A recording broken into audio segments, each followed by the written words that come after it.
सुबह की पहली किरण खिड़की से आ रही है, लेकिन घर के भीतर सन्नाटा और उदासी है। सरला बिस्तर पर लेटी हुई है। उसका शरीर बुखार से तप रहा है और वो कमजोरी के कारण कराह रही है। रूपा पास बैठकर उसके सर पर हाथ रख रही है। बहुत देर हो गई, मुझे अब निकलना चाहिए। रूपा। माँ, तुम कहाँ जा रही हो?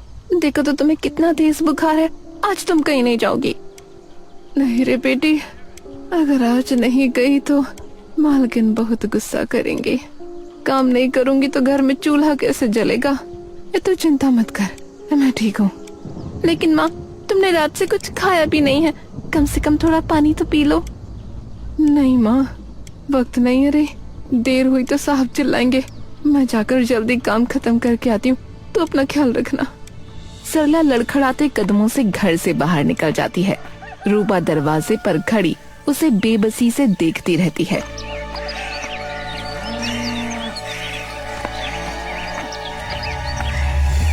उसके जाने के बाद रूपा की चिंता बढ़ जाती है और वो खुद से बातें करने लगती है। वो सुबह से भूखी प्यासी है, ऊपर से तेज बुखार।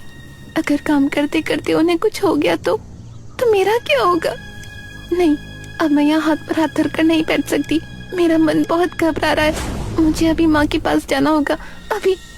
बोलकर घर से निकल जाती है।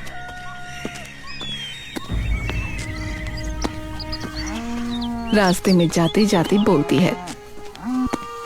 माँ को कितनी बार रोका पर वो नहीं मानी। बीमार शरीर लेकर काम पर चली गई। हे भगवान, बचपन में सिर से पिता का साया छिन गया। अब अगर माँ को भी कुछ हो गया तो मैं किसके सहारे जीऊंगी?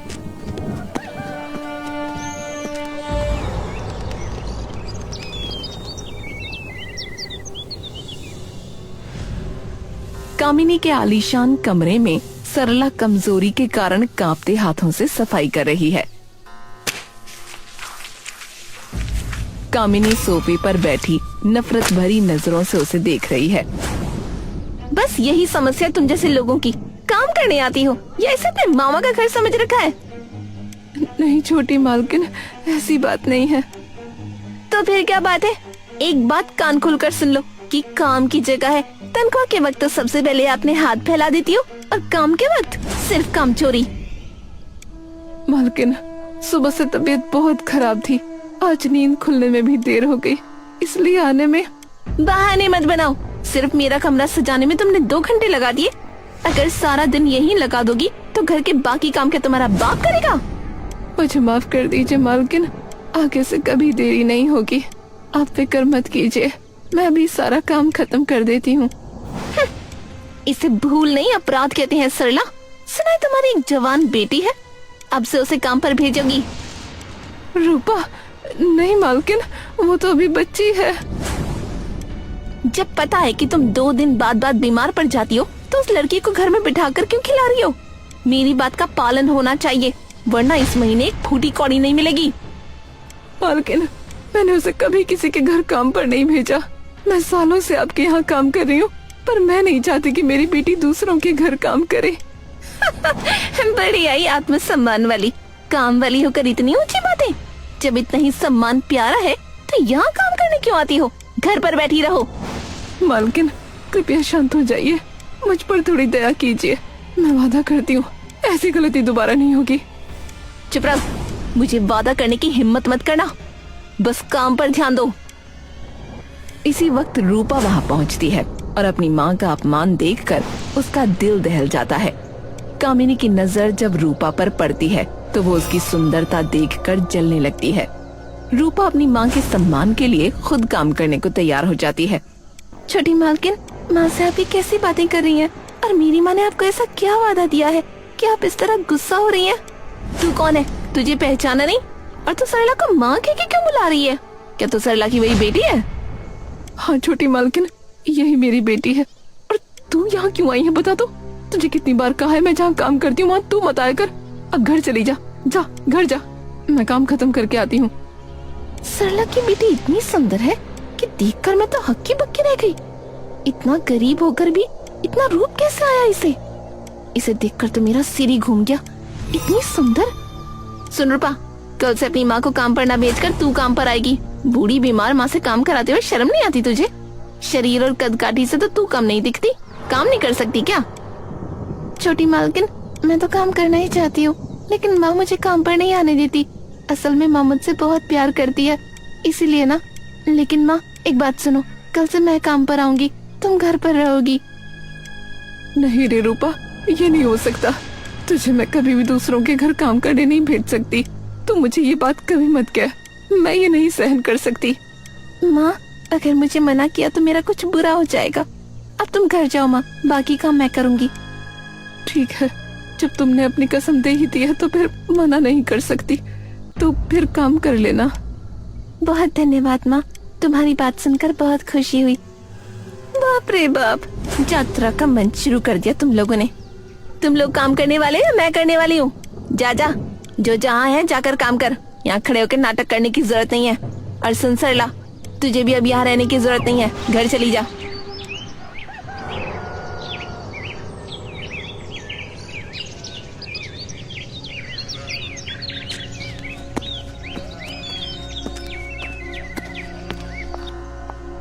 रूपा के जाने के बाद कामिनी कमरे में बेचैनी से टहल रही थी।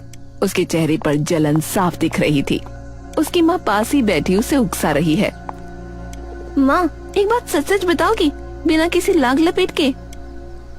पूछ, क्या पूछना है? इतनी परेशान क्यों दिख रही है? वो रूपा, सरला की बेटी, क्यों वाकई मुझसे ज्यादा सुंदर है? सच कहना माँ। सच कहूँ तो हाँ, वो तुझसे बहुत ज्यादा सुंदर है बेटी। माँ, तुम ये क्या कह रही हो? अरे सच तो यही है ना। समझ नहीं आता कि काम वाली होकर भी उसका रूप इतना कैसे चमकता है, और तू इतना साज श्रृंगार करती है फिर भी उसके आगे फीकी लगती है। यही तो मुझसे बर्दाश्त नहीं हो रहा। उसे देखकर मेरे तन बदन में आग लग जाती है। लेकिन तू भूल रही है बेटी, वो चाहे कितनी भी हूर की परी बन जाए, रहेगी तो तेरे पैरों की जूती ही ना। पैरों के नीचे रही या सिर के ऊपर, उसकी सुंदरता मुझे चुभ रही है माँ। मैं उसे चैन से नहीं जीने दूंगी। तो फिर उसे काम पे क्यों रखा? मैंने तो पहले ही कहा था उसे घर से बाहर निकाल दे। नहीं माँ, इतनी जल्दी नहीं। अभी निकाल दिया तो उसे दर्द कैसे होगा? तो फिर तेरा इरादा क्या है? मैं उसे इतना अपमानित करूंगी कि वो अपनी शक्ल दिखाने लायक नहीं रहेगी। बस तनख्वाह का दिन आने दो, फिर उसे अपनी औकात समझ आएगी।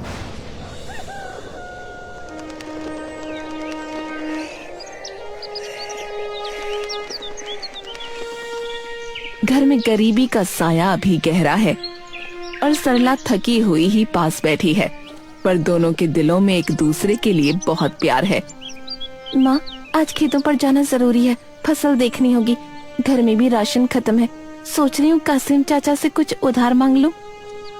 सब उधार ही चल रहा है बेटी, फसल कटेगी तभी ये बोझ उतरेगा। अच्छा माँ, वो मालकिन ने तुम्हारी पुरानी तनख्वाह दी या नहीं? बहुत दिन हो गए। मांगा तो था बेटी, पर 5-6 दिन से बस दौड़ा रहे हैं, पैसे नहीं दे रहे। ये अमीर लोग गरीबों का खून चूसना कब बंद करेंगे? खैर माँ, तुम फिक्र मत करो। तुम्हारे जमा किए पैसों से जो जमीन ली है ना, वो एक दिन हमें इस गरीबी से जरूर निकालेगी। तेरी बुद्धि और मेहनत का कोई जवाब नहीं रूपा। तूने अकेले दम पर इतना कुछ कर लिया। मैं बस इतना चाहती हूँ माँ कि हमें खाने के लिए किसी का मुंह न देखना पड़े। अब से मैं भी काम करूँगी। अब से मैं काम भी करूँगी और खेतों को भी संभालूंगी।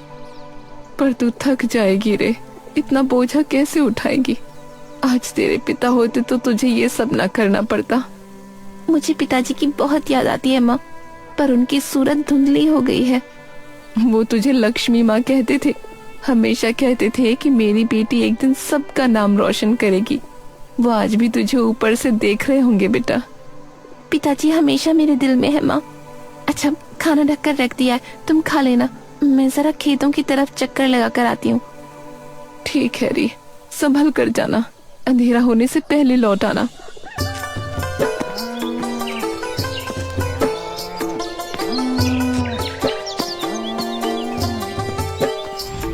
धूप खिली हुई है। रूपा अपने लहलहाते धान के खेतों के पास से गुजर रही है। गांव के लोग रूपा की मेहनत की मिसाल दे रहे हैं।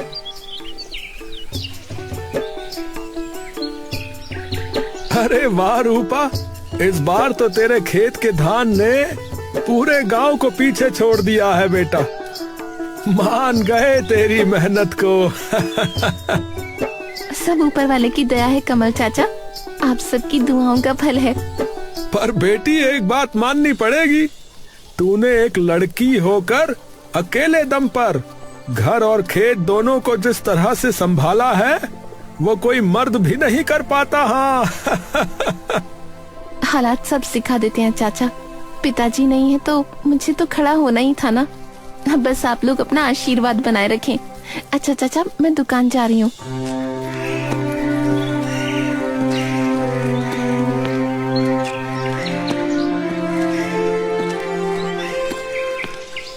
रूपा चलकर कासिम चाचा की पुरानी दुकान पर पहुंचती है। दुकान खाली खाली सी है और कासिम थके हुए बैठे हैं।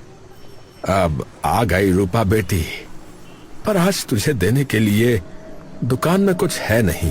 क्यों चाचा, क्या चावल खत्म हो गए? पैसे ही नहीं है तो नया सामान कहाँ से लाऊं? तूने आखिरी बार जो चावल लिए थे उसके बाद से दुकान खाली ही पड़ी है, बहुत तंगी है। चाचा, मेरे घर में एक भी दाना नहीं है। माँ जहाँ काम करती है वो लोग पैसे रोक कर बैठे हैं, समझ नहीं आ रहा क्या करूं। बेटी, दुनिया बहुत निष्ठुर हो गई है। देख, मेरा अपना बेटा शहर जाकर मुझे भूल गया, 2 महीने से खबर तक नहीं ली। आप दुखी मत होइए चाचा, विधाता सब देख रहे हैं, आप अपनी हिम्मत मत खोइए। हिम्मत ही तो है जो अभी तक जिंदा रखे है बेटी। तू एक काम कर, माँ की मालकिन के पास जा, एक बार फिर पैसे मांग कर देख। हाँ चाचा, अब वही रास्ता बचा है, मैं अभी जाती हूँ, देखती हूँ वो लोग हमारी मेहनत की कमाई देते हैं या नहीं।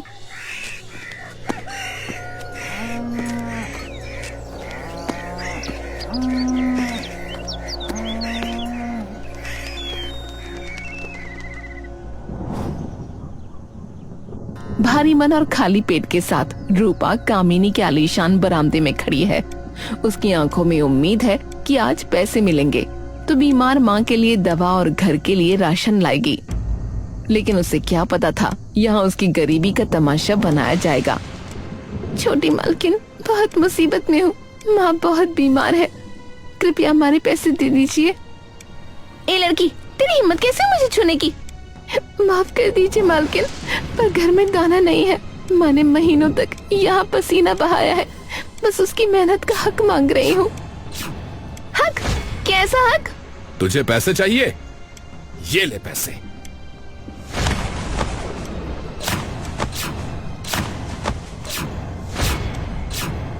साहब, आप लोगों के पास तो बहुत पैसे हैं, हमारी थोड़ी सी तनख्वाह दे देने से आपके पैसे कम नहीं पड़ जाएंगे। जितने पैसों से आप लोग एक वक्त का खाना खाते हैं, उतने पैसों में हमारा पूरे महीने का खाने का खर्च चल जाता है। हम पर दया कीजिए ना साहब। रहम, जिसे देखो बीमार होने का ढोंग करता है। अभी भी यहीं खड़ी है, भाग यहाँ से, निकल। पर याद रखिएगा साहब, गरीब के पसीने की कमाई खाकर कोई सुखी नहीं रहा, ऊपर वाला सब देख रहा है। हमें श्राप देती है? श्राप देती है हमें? निकल यहाँ से। ठीक है साहब, मैं जा रही हूँ, मुझे अब आपके पैसों की जरूरत नहीं है, पर याद रखिएगा, जिस न्याय की आस लेकर मैं यहाँ आई थी, अब वो न्याय विधाता करेंगे। मेरी बीमार माँ के आंसू और मेरी ये लाचारी, एक दिन सबका हिसाब बराबर होगा, जरूर होगा। और रोते हुए लड़खड़ाते कदमों से बाहर निकल जाती है।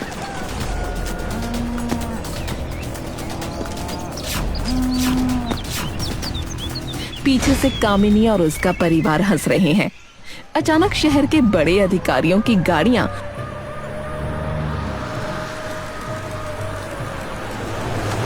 और पुलिस की जीप कामिनी के बंगले के सामने आकर रुकती हैं। चारों तरफ सायरन की आवाज गूंज रही है। कामिनी और उसका परिवार घबराहट में बाहर निकल आता है। उनके आलीशान घर के बाहर सरकारी टीम खड़ी है।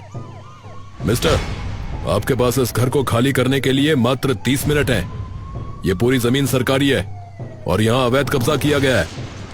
अरे क्या बकवास है? अरे ये घर मेरी मेहनत की कमाई से बना है, आप इसे कैसे खाली करवा सकते हैं? अरे तमीज से बात कर लीजिए, डिस्ट्रिक्ट काउंसिल का ऑर्डर है ये जमीन सरकारी अस्पताल के लिए आवंटित है। अगर आपने खुद खाली नहीं किया ना तो हमें बल का प्रयोग करना पड़ेगा। देखिए, हमने आपको कई नोटिस भेजे थे, पर आपने अहंकार में उन्हें नजरअंदाज किया। कानून का मजाक उड़ाने का नतीजा यही होता है। अब यहाँ सरकारी अस्पताल बनेगा। इंस्पेक्टर साहब, ऐसा मत कीजिए, हम सड़क पर आ जाएंगे। हमें कुछ समय तो दे दीजिए। रे, समय खत्म हो लिया। हाँ भाई, पुलिस फोर्स को घर के अंदर लेके आओ और ये सामान बाहर निकालो। ये बंगला आज ही सील होगा। पुलिस और सरकारी कर्मचारी घर के अंदर घुसने लगते हैं।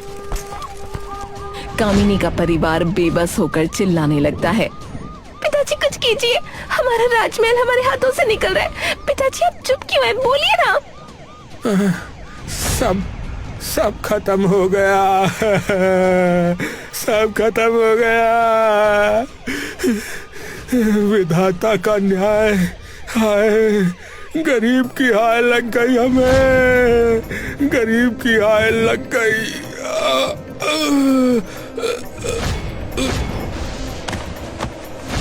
अरे, कोई डॉक्टर को बुलाओ। इन्हें क्या हुआ? देखो तो इनकी सांसें रुक रही हैं।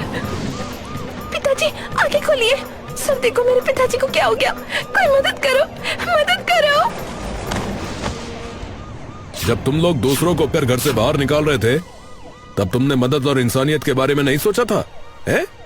अब भुगतो। नहीं साहब, हमें छोड़कर मत जाइए। हवलदार, रह से उठाओ और सरकारी अस्पताल ले चलो।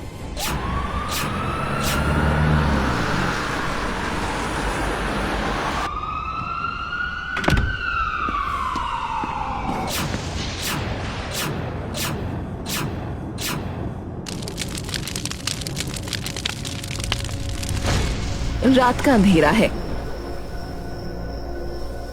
और सड़क किनारे एक पुराने पेड़ के नीचे कामिनी और उसकी माँ बैठी हैं। आज उनके पास सर छुपाने की भी जगह नहीं है। भूख और प्यास से उनका बुरा हाल है। माँ, हमने सब खो दिया। महलों में रहने वाले आज इस पेड़ के नीचे सोने को मजबूर है। पिताजी भी चले गए और हमारा घर भी छिन गया। अब हम कहाँ जाएंगे माँ? ये सब हमारी फूटी किस्मत है बेटी। तेरे पिताजी जीते जी कहते थे तेरी शादी कर दें, पर हमने घमंड में किसी को अपने लायक समझा ही नहीं। अब हमसे कौन करेगा शादी माँ? हम तो रास्ते के भिखारी बन चुके हैं। भिखारी को भी पेट भरने के लिए हाथ पैर मारने पड़ते हैं बेटी। अब रोने से कुछ नहीं होगा। दाने दाने को तरसने से अच्छा है कि कहीं काम ढूंढे। काम? हम किसके यहाँ काम करेंगे? हमें कौन काम देगा? सुना है गांव के जमींदार साहब बड़े दयालु हैं। उनके घर बहुत काम करने वाले रहते हैं। चल वहीं चलते हैं। अगर उन्होंने रहम किया तो कम से कम 2 वक्त की रोटी तो मिल जाएगी। ठीक है माँ, चलिए। अब इसके अलावा हमारे पास और कोई रास्ता भी नहीं बचा। महल के भव्य दरबार में रूपा ऊंचे आसन पर बैठी है। तभी फटेहाल और भूखी कामिनी अपनी मां के साथ प्रवेश करते हुए रूपा को रेशमी साड़ी और गहनों में देखकर दोनों के होश उड़ जाते हैं। अरे, ये तो वही काम वाली रूपा है। तू यहाँ क्या कर रही है? और इतने गहने और कीमती साड़ी ये सब कहाँ से लाई? कहाँ से चुराया तूने? कल यहाँ उत्सव था, शायद इसे नाचने के लिए नर्तकी बनाकर लाए होंगे। ए रूपा, जमींदार कहाँ है? हमें उनसे काम मांगना है। कृपया आप लोग पहले बैठिए, फिर मैं सब बात खोलकर बताती हूँ। आप जो सोच रहे हैं वो सही नहीं है। तेरी हिम्मत कैसी है हमें बैठने को कहने की? तू भिखारी है, भिखारी ही रहेगी। देखो तो कैसे सज सज कर बैठी है। तुझे देखकर ऐसा लग रहा है जैसे तू इस घर की मालकिन हो। तभी जमींदार प्रताप नारायण का भारी कदमों के साथ प्रवेश होता है। खबरदार, आप लोग एकदम सही बात सोच रहे हैं। रूपा नहीं, मालकिन कहो इन्हें। जमींदार साहब, आप जिसे तुम नर्तकी और भिखारी कह रही हो वो इस घर की इज्जत है, मेरी पत्नी है। तुम्हारी हिम्मत कैसे हुई एक जमींदार की पत्नी का अपमान करने की? साहब, हमें माफ कर दीजिए, हम पहचान नहीं पाए। ये तो हमारे यहाँ काम करती थी। काम नहीं, तुम लोगों ने इस पर और इसकी बीमार माँ पर अत्याचार किया था। सरला ने पसीना बहाया पर तुमने उसे एक पाई तक नहीं दी। रूपा को कुत्ते की तरह घर से बाहर निकाला। क्या उस दिन दया नहीं आई थी? उस दिन मैं आपके पैरों में गिरकर माँ की दवाई के लिए भीख मांग रही थी। आज देखिए, विधाता ने खुद मेरा न्याय कर दिया। नहीं रूपा, हमें माफ कर दो, हम बेघर हैं, हम पर रहम करो ना। मालकिन, हमसे पाप हो गया, हम आपकी गुलामी करेंगे, बस हमें गांव से मत निकालिए, हमारे पास सिर छुपाने की जगह नहीं है। क्षमा? दूसरों के आंसुओं पर हंसने वालों के लिए यहाँ कोई जगह नहीं है। मैं चाहता तो तुम्हें और भी कठोर दंड दे सकता था, लेकिन मेरी पत्नी रूपा के बड़प्पन की वजह से मैं तुम्हें प्राण दान दे रहा हूं। मगर तुम्हें अपने पापों का प्रायश्चित तो करना ही होगा। मेरा फैसला सुन लो। साहब, रहम कीजिए साहब। तुमने जो निष्ठुरता दिखाई है उसकी सजा यही है कि तुम दोनों इसी वक्त ये गांव छोड़कर चले जाओ। अगर दोबारा यहां दिखे, मेरे राज्य में निर्दयी और नीच सोच वाले लोगों के लिए कोई स्थान नहीं है। जाओ, दफा हो जाओ यहां से। जमींदार प्रताप नारायण का आदेश सुनते ही कामिनी और उसकी माँ के पैरों तले जमीन खिसक जाती है। रोती बिलखती कामिनी और उसकी माँ अपनी पोटली लेकर गांव की सीमा के बाहर जा रही हैं। गांव वाले उन्हें नफरत भरी नजरों से देख रहे हैं। दूसरी ओर जमींदार महल के आंगन में खुशहाली की नई रोशनी फैल चुकी थी। देखो माँ, बुराई का अंत हमेशा बुरा होता है। आज से आप इस घर की बड़ी मालकिन है। भगवान के घर देर है बेटी, अंधेर नहीं। तेरी सच्चाई जीत गई। अब इस घर में सिर्फ खुशियां होंगी। रूपा, तुम्हारी सच्चाई और तुम्हारी ममता ने ही आज इस महल को असली घर बनाया है। समय का पहिया हमेशा घूमता है। कभी किसी की गरीबी का मजाक मत उड़ाओ, क्योंकि इंसान का घमंड उसे मिट्टी में मिला देता है और सच्चाई की हमेशा जीत होती है।